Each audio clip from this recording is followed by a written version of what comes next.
Depuis près de 4 ans maintenant, la FNSEA est mobilisée contre ce projet d'écotaxe, à la fois sur le dispositif lui-même, mais surtout sur son application en agriculture et dans l'agroalimentaire. Pourquoi? Simplement parce qu'il suffit de passer d'un produit brut à un produit alimentaire, un produit fini, pour bien mesurer que tout au long de cette chaîne alimentaire, nous pourrions être prélevés plusieurs fois de suite sans pour autant pouvoir répercuter cette taxe sur nos produits de vente et en particulier évidemment auprès de la distribution. C'est ce qui a généré cette mobilisation à nouveau ces dernières semaines, partout en France, mais particulièrement évidemment en région Bretagne, qui en a fait en quelque sorte un espèce de révélateur d'autres difficultés que connaît aujourd'hui l'agriculture.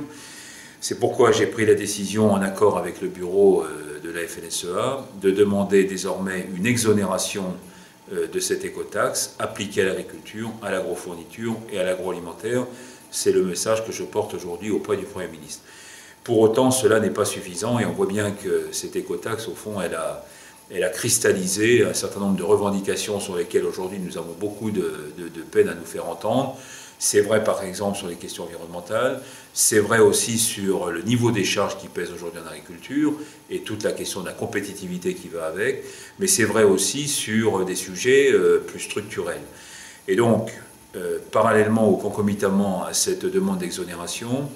je vais faire une proposition qui va tenir en fait en deux temps, court terme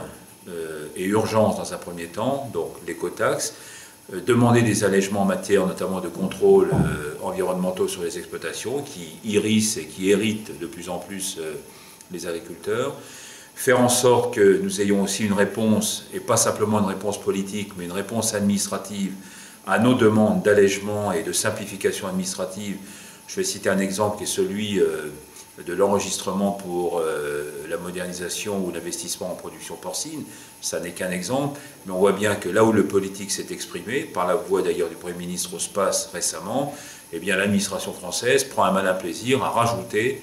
dans les cahiers des charges de nouvelles contraintes, annihilant ainsi les propositions qui nous étaient faites par le niveau politique.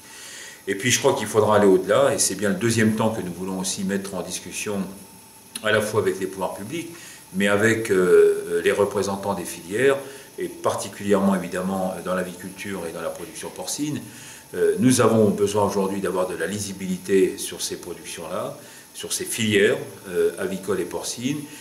Nous prendrons des initiatives. C'est aussi notre rôle, étant représentant des producteurs,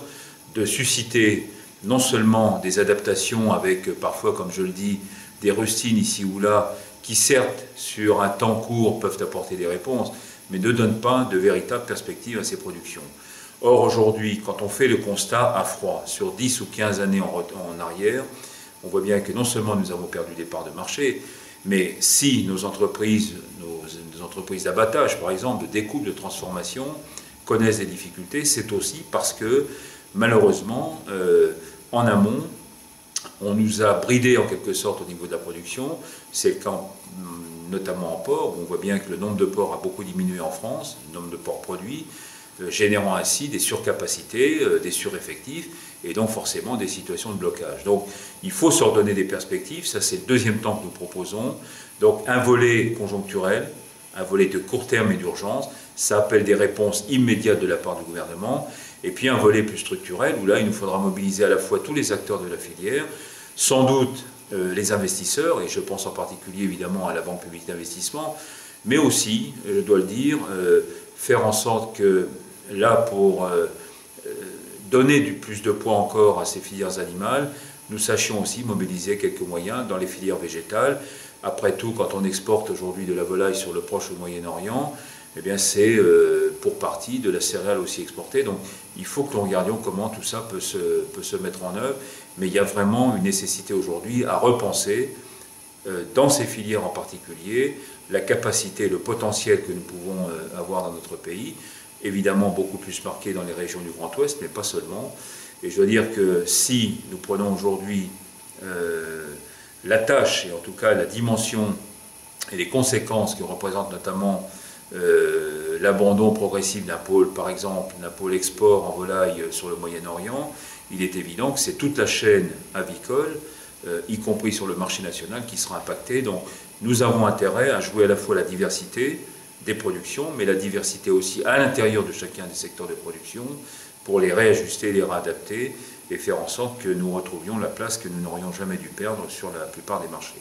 Donc voilà mes chers collègues ce que je voulais vous dire. Évidemment tout cela n'est pas exhaustif, mais c'est simplement pour que vous mesuriez bien qu'à travers cette mobilisation sur l'écotaxe, nous avons la volonté à la FNSEA à la fois de demander et d'exiger du gouvernement un certain nombre de réponses de très court terme, mais préparer aussi l'avenir avec des sujets beaucoup plus structurels et en tout cas qui conditionneront largement l'avenir de nos filières et donc de nos exploitations et singulièrement de nos élevages.